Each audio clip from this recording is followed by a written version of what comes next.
Seja bem-vindo ao canal Papo de Sofá. O nosso papo de hoje é sobre mulheres que são autistas e que engravidam. Como fica um aspecto emocional dentro do processo da gestação com essa particularidade? Eu sou Heloísa Feltrin, sou psicóloga materna e educadora perinatal. E no vídeo de hoje nós vamos falar um pouquinho mais sobre como fica essa saúde mental quando a gente já tem uma característica, como por exemplo o autismo. Mulheres que são autistas também engravidam e precisam também cuidar da sua saúde mental, assim como qualquer outra mulher.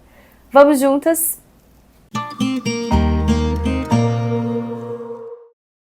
Algumas pessoas consideram o autismo e até chamam de doença, como se a pessoa pudesse estar passando na rua e de repente ser contaminada por aquilo.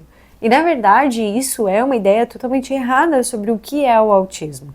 É claro que uma neuropsicóloga talvez possa explicar um pouquinho melhor para vocês sobre condições do autismo e como isso pode mudar o comportamento.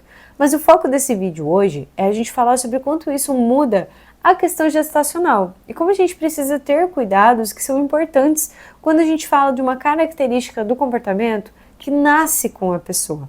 Afinal de contas, o transtorno do espectro autista, o TEA, ele não é algo adquirido ou desenvolvido. Ele é uma questão que nasce com a pessoa. Assim como ela nasceria com os olhos azuis, verdes, castanhos, isso é uma condição que já vem do útero. E é importante a gente analisar não como uma doença. Por isso, traz uma questão de muito preconceito. Quando a gente olha e pensa como um transtorno, às vezes eu também gosto de analisar essa palavra, porque transtorno traz um peso muito grande quando a gente para imaginar, né?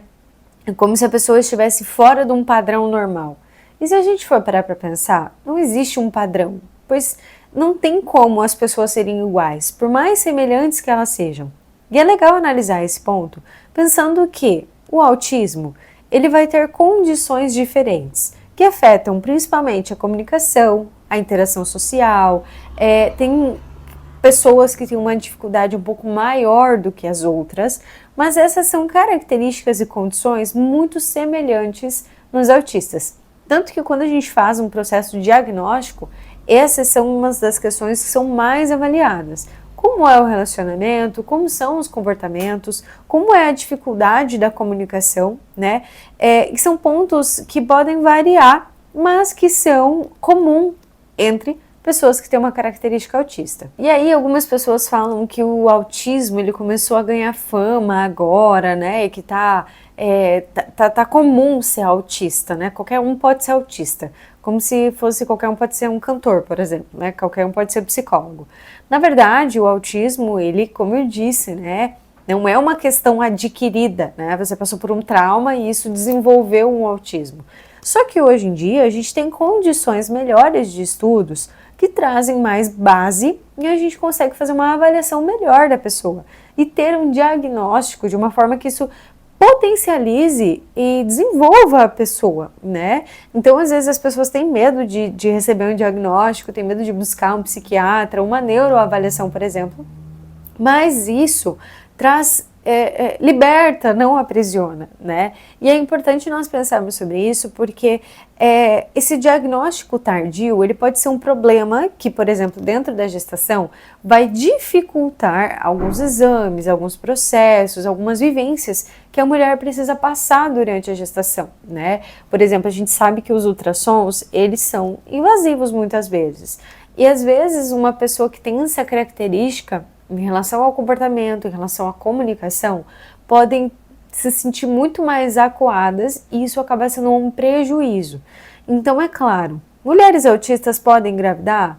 Se elas querem, elas devem viver esse sonho, viver esse projeto, né? Porque não é nenhum alienígena, mulheres não são alienígenas, né, por terem autismo. Elas só têm uma condição diferente. Só que esse diagnóstico tardio, ele pode dificultar também, por exemplo, a questão da infância da criança, né? Como é uma questão genética, a gente precisa analisar que existe uma chance muito grande dessa criança também ser autista, dela também ter condições que vão demandar de um adulto. E aí, quando a gente não tem esse suporte em relação aos pais, nós precisamos buscar de outras formas. Aí, Elô, fala um pouquinho mais então sobre como são as características, como que a gente pode entender o que é o autismo. Vamos lá então. Dificuldades de fazer amizades, e não é aquela questão assim, eu tenho uma amiga e aí depois a gente muda o ciclo, começa uma nova amizade, é não conseguir fazer amizades, realmente. Hiperfoco em interesses muito específicos, horas fazendo a mesma coisa, um interesse genuíno naquilo, tendência a imitar outros comportamentos de outras pessoas para se encaixar. E olha que autistas geralmente têm uma habilidade de inteligência que é descomunal, né? E essa questão às vezes pode ser um problema, porque a gente começa a entrar num processo de falta de inteligência emocional, né? De você se adaptar a uma situação que às vezes pode não ser saudável para você. E um ponto principal é a dificuldade de entender algumas falas, compreender as emoções. E às vezes se a gente utiliza muito na nossa linguagem assim metáforas, né? Então assim, quem com ferro fere, com ferro será ferido, né? Mas não tem ninguém ferindo ninguém. Só que nesse processo do autismo, a pessoa realmente entende que tem um ferro ferindo a outra pessoa e que ela precisa se movimentar para defender a outra pessoa ou para se defender, né?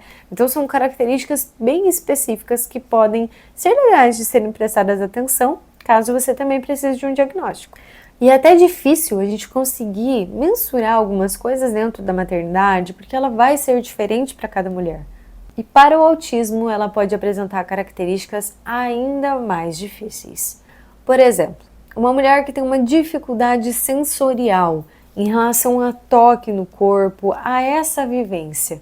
A amamentação, ela pode ser um problema, porque essa mulher pode ficar um pouco mais sensível em relação ao processo do bebê pegando no seio.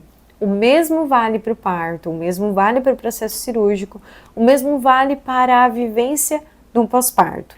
A comunicação, o isolamento social pode dificultar os médicos em relação à comunicação de como está o bebê, a compreensão do processo que ela vai vivenciar ao longo da gestação e principalmente dificultar o desenvolvimento do bebê também. É por isso que nessas horas ter uma rede de apoio compreensiva vai mudar tudo dentro da vida dessa gestante. Geralmente autistas são muito metódicos e gostam de uma coisa muito padronizada, né? Gostam de ter uma rotina específica e qualquer coisa que saia daquela vivência pode ser um problema.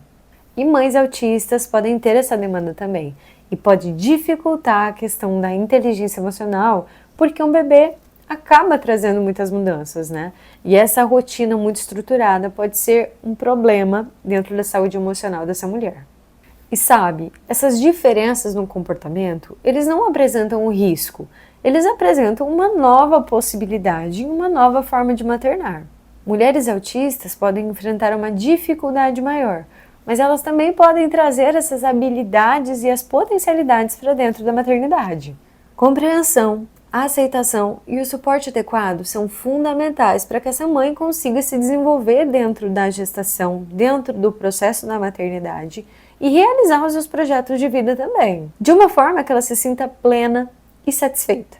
Ter empatia e compreensão é crucial para a gente ter uma sociedade mais justa, mais acolhedora e que una as mães ao invés de afastá-las. E a ideia desse Abril Azul é potencializar ainda mais conhecimento sobre a maternidade, pois mulheres atípicas também engravidam. E a gente precisa analisar o contexto como um todo. Tanto como profissional, quanto pessoa, quanto mulher autista, a gente precisa olhar várias questões ali que podem interferir no processo emocional, mas principalmente ter consciência do processo. Diagnóstico de autismo é uma nova possibilidade de existir e principalmente existir de uma forma mais leve. Dá para ser mais tranquilo e dá para viver uma vida menos ansiosa. Até porque a gente sabe que o aspecto autista, ele acaba tendo muitas características que a gente precisa cuidar para que essa mulher não tenha um sofrimento emocional, como eu falei ao longo desse vídeo todo. E é por isso que se você se inscrever nesse canal, deixar o seu joinha, também contribui para o meu trabalho, chegar até outras mulheres e poderem cuidar da sua saúde, consequentemente de seus filhos, e a gente conseguir criar uma rede humana ao nosso redor. Então não esqueça de curtir esse vídeo, compartilhar com uma gestante que precisa saber dessas informações e, claro, me acompanhar no próximo vídeo. Um beijo, até logo!